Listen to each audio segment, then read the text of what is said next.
चली महाकुंभ मेला।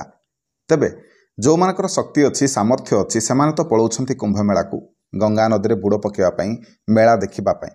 तेबे समस्तंकर तो सामर्थ्य नहीं, शारीरिक अक्षमता कारण हो किंबा आर्थिक दृष्टिकोण हो कि जेकोसी अन्य कारण हो समस्ते कुंभमेला बुलायापी जापना। यही समय गंगा नदी में स्नान कर पुण्य अर्जन करना। तेबे आमे घरे रहीकि केमिति महाकुंभ मेलार पुण्यफल अर्जन करिपरिबा आसंतु जानिबा ए भिडियो माध्यम रे।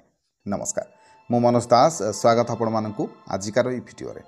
मात्र ये तीनोटी काम जदि आपण माने कुंभ मेला जाई पारु नाहंती ताले घरे रहीकि आपण माने तीनोटी काम करंतु। देखंतु कुंभ मेला कथा जदि कहिबा, कुंभ मेला आमर हिंदू मानकर एमिति एक मेला, एमिति एक पर्व जोठिकी समस्त को निहाती भाव जीवन में थरे ना थरे जीवा दरकार। ये कुंभ मेला समय गंगारे स्नान करिवा दरकार। जो माने भी महाकुंभ मेलार दर्शन करि परिछंती, सौभाग्य लाभ करि परिछंती, से माने बहुत भाग्यवान, बहुत भाग्यशाली। मान्यता अनुसार ये जो कुंभ मेला समय संगम रे जो माने भी स्नान करती बुड़ पकाते सेमानकर समस्त पापर नाश होता है एवं सेमानकु मोक्ष मध्य मिलता है। किंतु समस्ते जे से कुंभ मेला को जाइकी से समय संगम रे स्नान करें यह समस्त भाग्य न थाए। तबे बहुत लोक एमती अच्छा जो माने महाकुंभ मेला को जाई पारंती नहीं, केवल घर थी ही दर्शन करिपारंती। टीवी माध्यम हो, पेपर माध्यम हो, आजिकल तो समस्त हाथ में मोबाइल अच्छी, जहाँ भी हो समस्ते महाकुंभ जाइकी स्नान करवा समस्त पक्षे यह संभवपर नुह। आर्थिक दृष्टिकोण आपण मैंने देखु, शारीरिक अक्षमता दृष्टिकोण हो कि परिवार कौन समस्या कारण हो समस्ते जीवे बोली तो माने ना ना। तेणु आम शास्त्र मानकरे केतगोटी विधान करा जायछि। जदि आपण माने महाकुंभ मेला रे निजको सामिल करि पारु नाहंती ताहले आपण माने घरे रहीकि मध्य सेही पुण्यफल लाभ करि परिबे। घरे रहीकि मध्य आपण माने गंगा स्नानर पुण्यफल कमई पारिबे। केवल ये तीनोटी काम आपन करिया पड़िबो, ता भी सठिक भाव विधि अनुसार। तेबे कौन रही से काम गुड़िक केमिति करिवे? तेबे प्रथम रहउछि गंगा स्नान।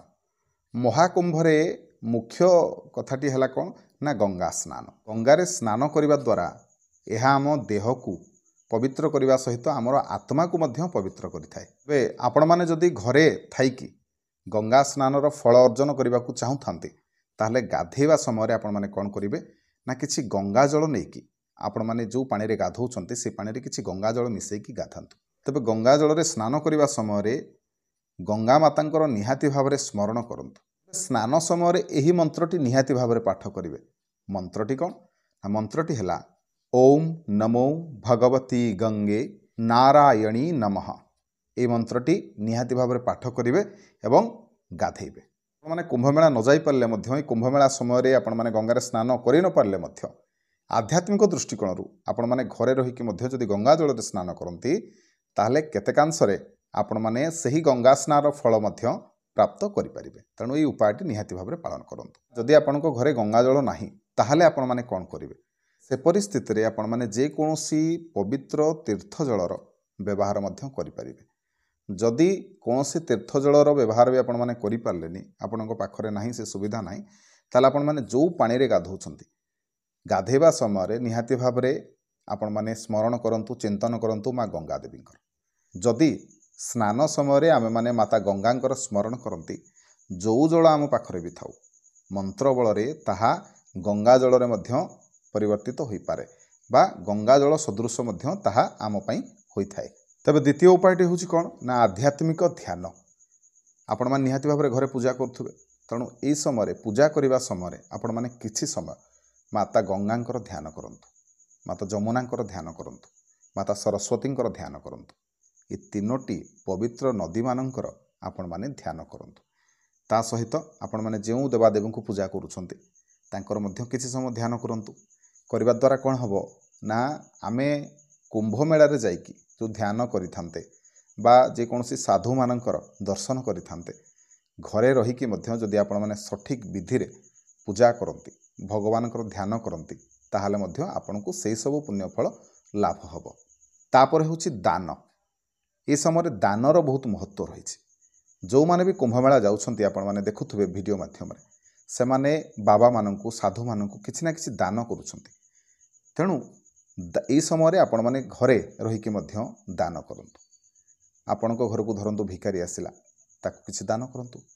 ବ୍ରାହ୍ମଣମାନଙ୍କୁ ଦାନ କରନ୍ତୁ, ଯୋଗୀମାନଙ୍କୁ ଦାନ କରନ୍ତୁ। କୌଣସି ବାବା ଦର୍ଶନ ହେଲେ ସେ ସମୟରେ ତାଙ୍କୁ ଦାନ କରନ୍ତୁ।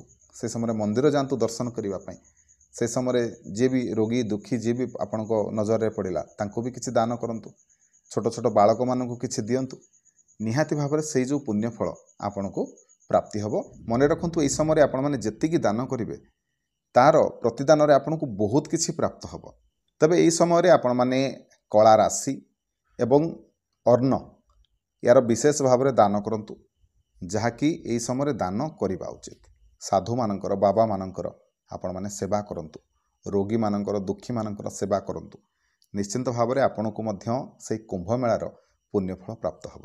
এই କେତୋଟି ଉପାୟ ଯଦି ଆପଣମାନେ କରନ୍ତି ତାହେଲେ ଘରେ ରହିକି ମଧ୍ୟ ଆପଣମାନେ କୁମ୍ଭମେଳାର ପୁଣ୍ୟଫଳ ଘରେ ବସିକି ପ୍ରାପ୍ତ କରିପାରିବେ। ତେଣୁ ଏସବୁ କାମ କରନ୍ତୁ। ନିହାତି ଭାବରେ ଭଗବାନ ଆପଣଙ୍କର ମଙ୍ଗଳ କରିବେ, କଲ୍ୟାଣ କରିବେ। ତେବେ ଆଶା କରୁଛି ଆଜିକାର ଏହି ଭିଡ଼ିଓଟି ଆପଣମାନଙ୍କୁ ନିଶ୍ଚୟ ଭଲ ଲାଗିଥିବ। ଯଦି ଭିଡ଼ିଓ ଭଲ ଲାଗିଥାଏ ତାହେଲେ ଭିଡ଼ିଓକୁ ଲାଇକ୍ କରିବେ, ସେୟାର କରିବେ, ଚ୍ୟାନେଲକୁ ସବସ୍କ୍ରାଇବ୍ କରିବେ। ରହିଲି, ଜୟ ଜଗନ୍ନାଥ।